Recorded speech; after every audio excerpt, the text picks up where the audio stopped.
podcast from the grassroots, connecting people and sharing ideas.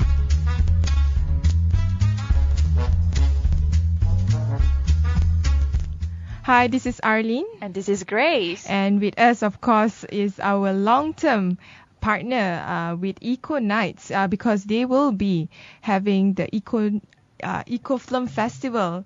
And this week, this is our last interview related to the Eco Film Festival, and we have a very young guest. I hope you are young because you look young. Your name is Ross. Yeah, hi, morning. Of course, as usual, we have Yasmin Raz as well. Good morning. Thanks for having us. So very early in the morning, but we are going to talk about sunset over Selungo. So you are a filmmaker. That's right, yeah. So maybe a bit of background. How do you dwell yourself into filmmaking and your interest in documentaries? Yeah, so I'm from the UK. I've just got in from England yesterday. So yeah, excuse the bleary eyes, bit jet lagged, but it's great to be here. Thanks a lot for having me on. I've been interested in making documentaries for quite a few years actually, since I was probably early teens. So you're not a teenager. I'm 23 and I look about 30. Yeah, excuse the baby face. But yeah, so I've been making films for quite a few years just as a hobby, and then I finished university last year, and now I'm working on filmmaking, trying to make it. So your major was in the filmmaking. It was film actually production. geography. Oh my Geography, God, that's totally different from. But yeah, focusing on environmental issues and human rights issues. Why environment and human rights? Why not other issues in general? I feel like they're just some of the most important issues to be working on at the moment, really. I've always been interested in the natural world and conservation, and that's always driven the kinds of films that I'm interested in making. So you are part of this, one of the, your film will be screened as one of the documentaries in the Eco Film Fest. How did you approach Ross? Are you like, oh, I like this documentary. I wonder, is he in Malaysia? Is it that way? How did you get involved? I'm not too sure. Did you submit to the festival? Yeah, you did. It was very much me approaching Clef. Yeah, I submitted, and then I should be asking you how you found out about us. Yeah, you should ask. That's a good question. Yes. Yeah. I bet you were looking for some other film festival platform. Yeah, so I've been looking for kind of ways to share this film, Sunset over Selungo, which is about the Penang lifestyle in Sarawak. And luckily, Yasmin and the Clef team thought it would be a good film to show at the festival this weekend. And with their support, I've been able to come over and visit this week as well, which is really fantastic. Yeah. Let's pull back to how did you get the idea of filming the Penang people and their plights? And how did you, go all the way from UK to Malaysia and then get used to this weather? I hope you get used to it. So I was looking for a story to make a documentary when I finished uni, and I knew I wanted to try and find a human story, something that had kind of packed emotional punch, that was also related to an environmental issue. And I heard about the Penang, I saw a talk, and it just seemed like there was potential for such a powerful story there, and it was such an important one as well, because there are these people who are essentially in some parts being moved off land that they've lived on for generations, and it's land that they should be able to control themselves, really. So I wanted to, and also as well as that, I'm just really interested in rainforests, so I just wanted the opportunity to go and visit the rainforest as well. It's interesting because not many Malaysian, especially in the peninsula, would know there's such tribe called the Penang people, other than what was being reported by the news. Some of them were being raped and all that. Yeah, the screening. Some Malaysians came up to me and says, like, Yasmin, thank you so much for bringing Ross over and screening the film, because we never heard about the Penang, and these are actual young Malaysians that live here. So it's actually quite shocking to know that our own people don't know about our local tribes. So the Penang people, just if you can describe them, as in like their lifestyle, their aspiration, and the kind of issues that they have to deal on a day-to-day basis, what would that be? So I think what's special about the Penang is that they have until very recently been completely nomadic. Up until the mid 20th century, their lifestyle was completely on the move in the rainforest. So they got everything they need from moving from place to place, hunting and collecting plants and fruit in the rainforest. So they know it better than anyone. That's what their lifestyle is like. It's completely connected to the environment around them.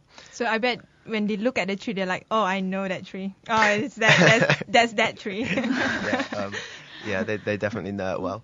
And one of the things I filmed in the documentary is a guy called Balan making a blowpipe, which is just an amazing process. He has to first get the hardwood from the tree and then chip it down over a number of days and then file it down and then create the hole, and it's just amazing craftsmanship. And then obviously blowpipes are used by them for hunting. That's their traditional hunting tool. And they use poison darts, which are tipped in the latex of a particular tree. Oh, and so all are natural. Yeah, everything's natural.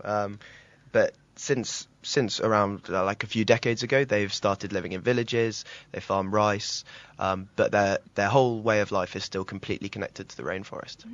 What is their interaction with the outside world is? I mean, do they live in very remote communities where they rarely see anyone outside their tribes?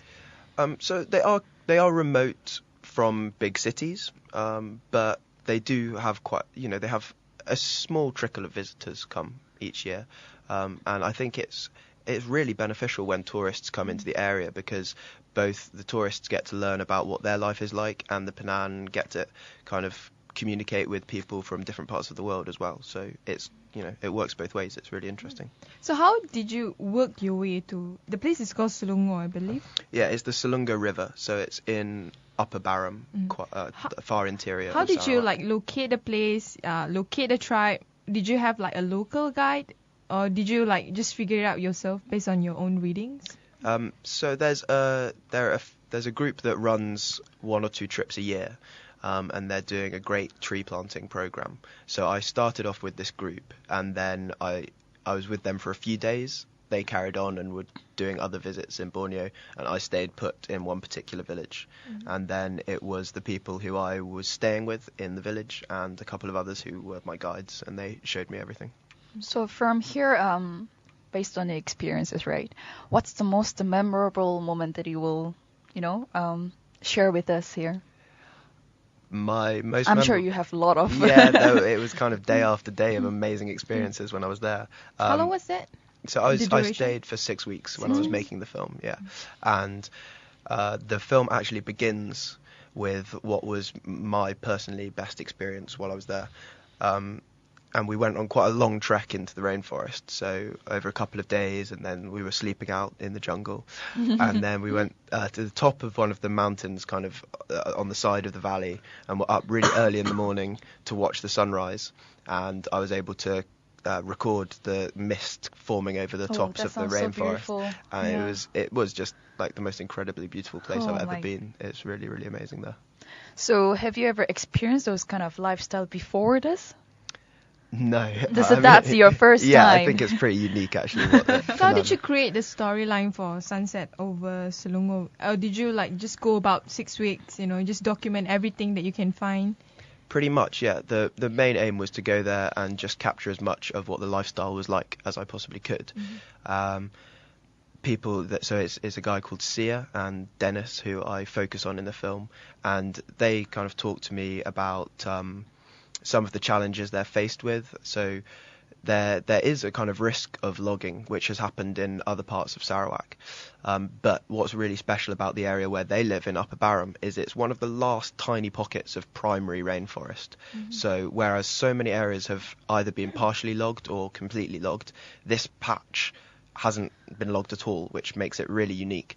And because of that, they're trying to get it recognised as a new protected area. Did you have any interaction with the loggers, the timber loggers? No, I was just in this particular village, really. So, no. No. But so the main issue is about timber logging, I believe. But is there any measures that were being done either during your filming or after your filming just to address the concern there? Because I know right after people were highlighting the issue of the Penang people, the government did somehow show their concern over the issue, but were there any follow-up from there, especially from the federal government? What the Penang have been doing themselves, I mean, I can't really speak on behalf of the Penang. I can just talk about my experiences, you know. But I think it's fair to say that there are a few villages in the area where I went to that are really keen to just obviously make sure that their rainforest is protected. It's what they completely rely on. And they've had an initiative for a few years where some villages have got together and they're trying to get a Penang Peace Park recognised. And that would be a new protected area that would be good just for some really obvious reasons. Not only would it allow them to kind of manage their development in the way that they would most like to, it would be really beneficial for tourists and, you know, the economy in general. It wouldn't just be for these villages. The whole of Sarawak would benefit. They've got other really, really amazing national parks already, and a similar thing could happen here. We rarely talk about people or tribes that live in remote areas in Sarawak and Sabah and Sarawak. But if you can just describe to us, are there many tribes like the Penang people that are struggling, you know, adjusting to the modern lives, at the same time they want to preserve their culture? There's lots of it. I mean, we don't even have to look far to Sarawak. You even just around the corner in Damansara Perdana, you can see the indigenous people living at the brink of, you know, of development, you know, in between shopping malls, and you have little pockets of Orang Asli's villages. I think in the urban setting, it's probably more challenging issues because they're caught in the really unique juxtaposition of wanting to maintain a culture and heritage at the same time. Obviously, development is also somewhat good, but I think what they're trying to really highlight is development or progress doesn't necessarily mean it comes with destruction. I think that's one key highlight of it. And even in Gombak or even in Cameron Highlands, you can see some of them have even modernized and they have to adapt to the modern lifestyle and totally like abandon their culture, especially those living in Gombak. Yeah, and also because people are also trying to convert them to different religions, and if they're converted to different religions, they would have to abandon their culture and heritage, and so there's really no proper balance yet for them. Like the groups that are in Damansara Perdana, even though they lived in brick houses, now the government gave them brick houses, they still on a weekly basis look for any pocket of forest and try to do some wild hunting, just because it's a men's thing, you know. You go out and they hang out and you do a bit of hunting and because that's what they've been doing since for hundreds of years. So, but it's tough. It's tough to balance modern development here, which is so intensive, and maintaining their culture and heritage. And we have 180,000 of indigenous people in this country. There's quite a number. Yeah, I think that's just not including Sabah Sarawak. Just the tribes in Peninsular Malaysia. And so you can imagine, because everyone in Sabah Sarawak are almost tribal, right? You know, your Karazan or Dusun and Malanao and all that. So, what is the biggest not really outcome, but the biggest somehow takeout that you get out of making this film at the end of the 6 weeks? What did you learn, or what changed your mind? I think basically that there's a really positive story to tell here.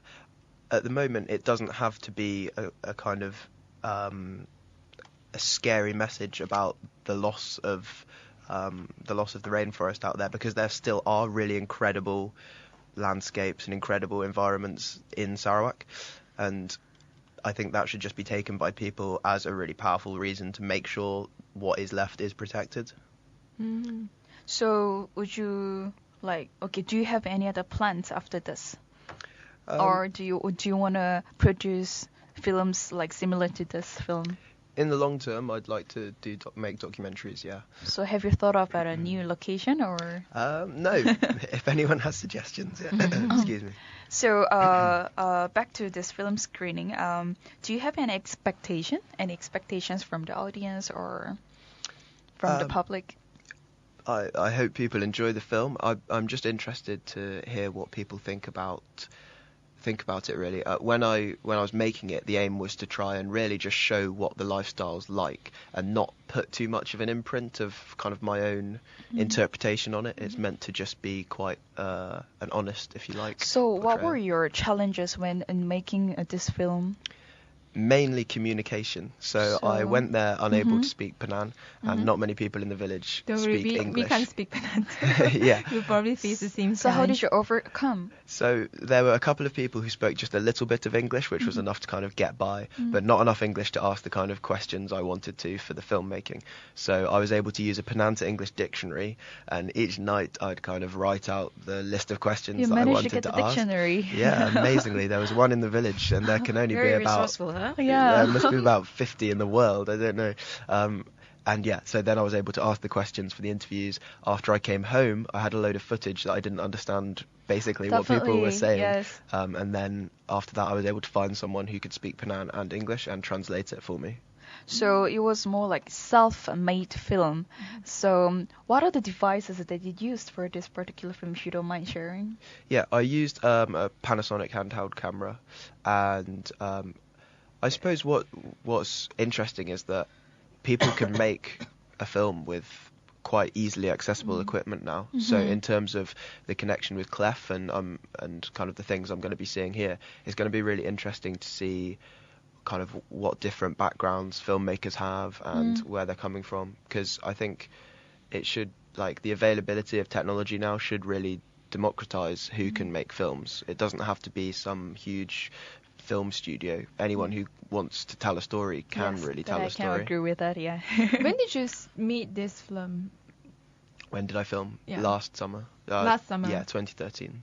So when you started it, did you have anything in mind, or you like, I'm going to make a film?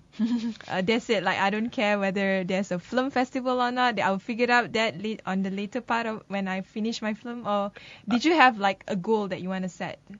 I mean, the goal was to try and make a good film. I hadn't planned the distribution side of things at all. So I've made a few films in the past, and I've done a similar thing, which is probably not the best approach. I just kind of focus on making the film. When it's finished, focus on everything else afterwards.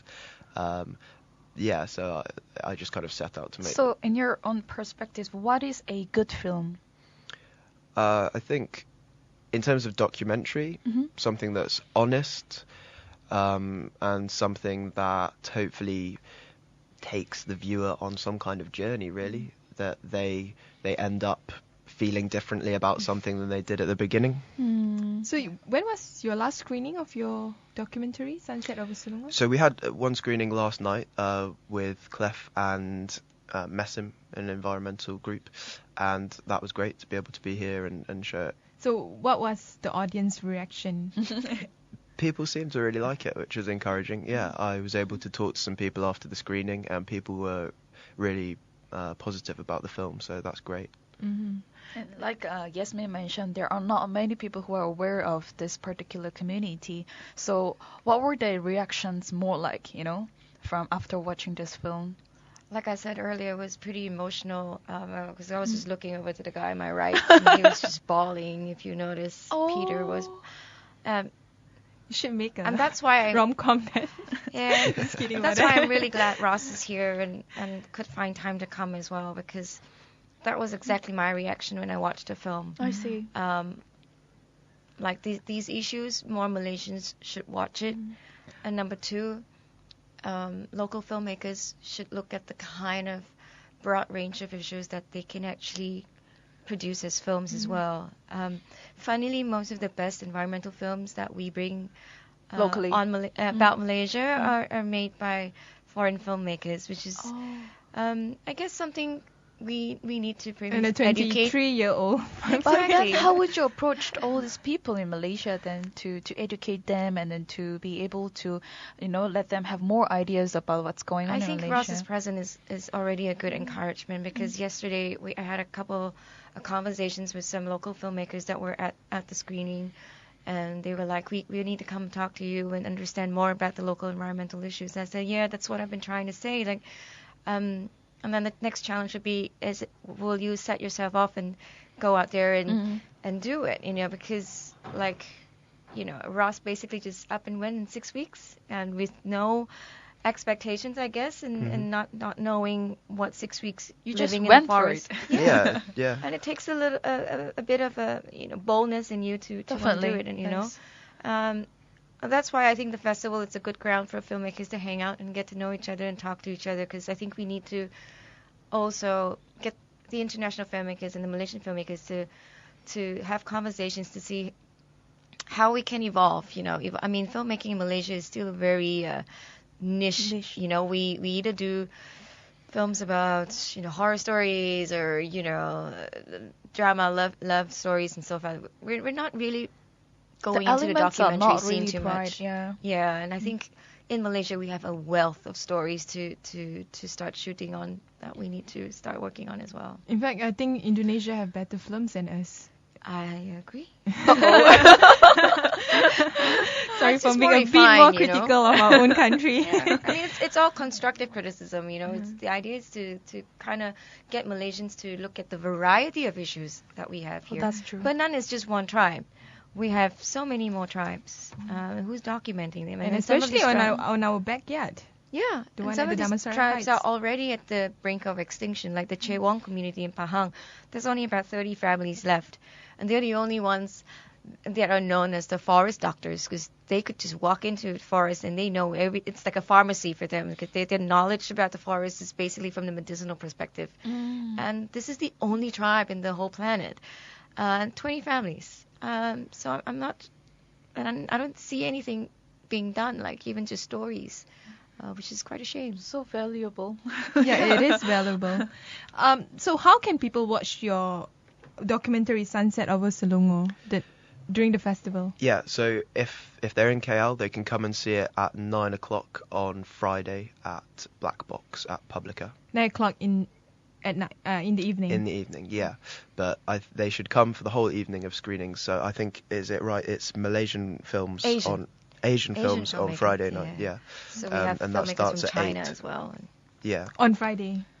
So the whole evening on Friday, there's a series of film screenings. So where they can get more information about all the documentaries, including this particular documentary? I think the best is to go to the website ecofilmfest.my, and you can actually download the festival guide. I think the festival guide is an essential guide to have, and you can always just keep it in your phone and use it and the screening schedules are all there.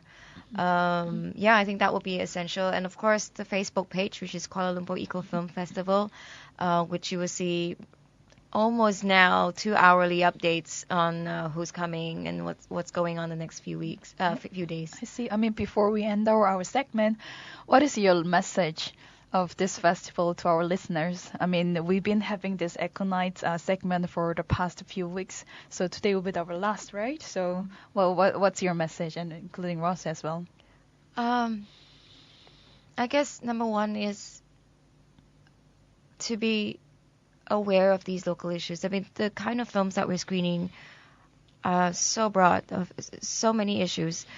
So whether you're a filmmaker or you're just a member of the public, I think if Malaysians could take 1 or 2 hours off and come and pick a film that you like to watch and just indulge in it and observe the issues properly, and most importantly, get into the discussions after the films, because that's when it's really hot, when people start talking about what their reactions are towards the film. I can imagine. And I think, just 2 hours, you can walk out from the film screening area deciding what you want to do about it or what you need to do about it. And the easiest thing would be just to tell people about this film and what you've learned about it. The next bigger step would be, how can you directly make a difference or make a change? And that's all I hope to achieve with the film festival, because I think the parallel films is helps change people's attitudes and mindsets. And I hope we can transform the Malaysian mentality here and landscape here to get us to be more aware. Yeah, look out from your little box and see the bigger issue here that we're all facing. That was really sincere. I could really feel it. How about you, Rose? Well, I can only echo what Yasmin said. I can't really say it better than that. But I can see that her and her team have organised an amazing festival and some really great films to come and see. So yeah, I just really, really encourage people to come along and start those conversations. So we look forward to your film Sunset over Selungo at 9 o'clock Friday. And it's free. And it's free. Yay, free. Okay. You can bring your own popcorn, but it's free. Okay, that's all for today. Thanks very much. Thanks Thank you very much. much. Thank you.